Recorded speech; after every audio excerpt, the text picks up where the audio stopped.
Assalomu alaykum. Men Bekzod Turg'unov, Stanford o'quv markazi rahbari va asoschisiman. Ayam Muxtasar Karimova.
O'quv markazi o'z ish faoliyatini 2019-yil 2-fevral kuni boshladi. Shu kundan buyon o'quv markazi ingliz tilini o'rganishni xohlagan barcha o'quvchilar uchun o'z eshiklarini ochdi.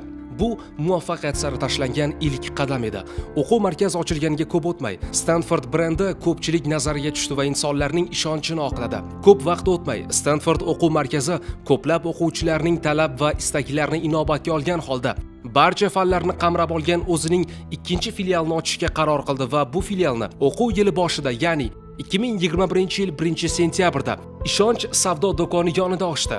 O'quv markazi yil so'ngida o'zini kuchli o'qitish tizimi va o'quvchilar ko'rsatgan yuqori natijalar orqali ota-onalar va o'quvchilar mehrini qozonishga muvaffaq bo'ldi. Albatta, bosqich imtihonlaridan o'ta olmagan o'quvchilarning ketib qolish ehtimoli yuqori edi.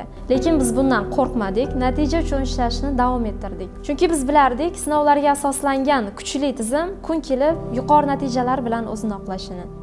To'g'risi, ko'p til o'rganuvchi o'quvchilar to'g'ri tizim yo'qligi sababli o'zlarining aniq darajalarini bilmagan holatda o'zlaridan balandroq natija kutishardi. Va bu esa oqibatda o'zlarining qimmatli vaqtlarini behuda sarflashga olib kelardi. Biz tizimni joriy qilayotganda haqiqatda juda ko'p e'tirozlar bo'ldi va tabiiyki ota-onalar va o'quvchilarga biz ota-onalarni imtihondan yiqitayotgandek ko'rinardik va ba'zi hollarda farzandlarining natijalari uchun biz bilan sudlashmoqchi bo'lgan ota-onalar ham topildi. Ko'p vaqt o'tmay biz joriy qilgan sistema o'z natijalarini ko'rsata boshladi va barcha bosqichlarimizni tugatgan o'quvchilarimiz IELTS hamda SAFR imtihonlaridan eng yuqori natijalarni ko'rsata boshladi. Biz to'xtab qolmadik, yanada ko'proq yangiliklarga intildik. Albatta, o'quvchilarimizni erishgan yuqori natijalari va ota-onalarni bizga bildirgan ishonchi bizning yanada oldinga harakat qilishimizga turtki bo'ldi.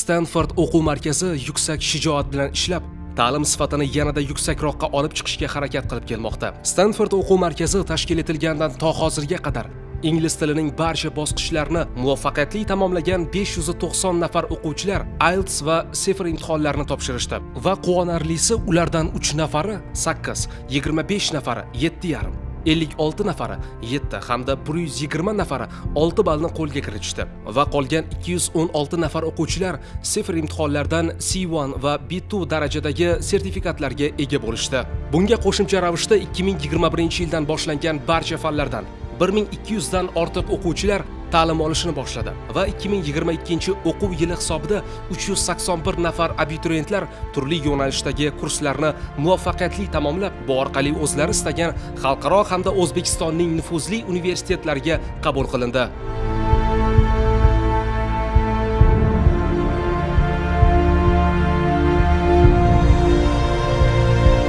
Bu hali hammasi emas edi.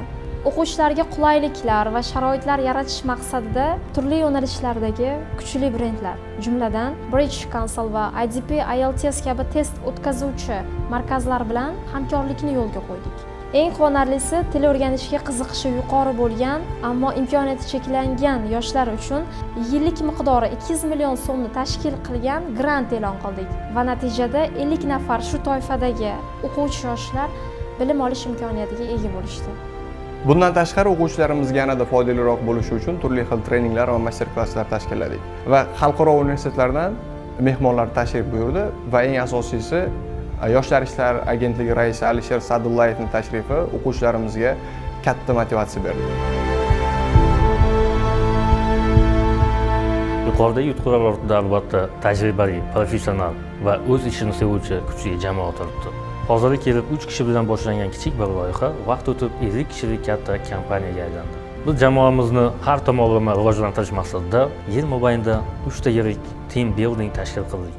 Biz kengayishda yanada davom etdik. 2021-yilga kelib o'zimizning birinchi filialimizga asos soldik va natijada o'quvchilarimiz sonini yanada oshirdik. Yil yakuniga kelib qo'yilgan maqsadlar sari olg'a harakat qildik. 3-filialimizga ham asos soldik va bu bilan Kids English tizimini joriy qildik. Hozirgi kunda jajji bolajonlarimiz ajoyib va zamonaviy markazda sifatli ta'lim olish imkoniyatiga ega bo'lishdi. Stanford jamoasi xodimlari orasida team buildingni shakllantirish maqsadida yil davomida 3 ta yirik dam olish maskanlariga sayohatlar uyushtirildi. Sayohat davomida esa har xil ko'ngilochar jamoaviy o'yinlar va treninglar o'tkazildi. Natijada xodimlar orasida do'stona munosabatlar shakllanib, kelgusida jamoadagi aniq maqsad va rejalarni bir-birlari bilan o'rtoqlashishlari hamda yangi g'oyalar ustida ishlashlariga zamin yaratildi.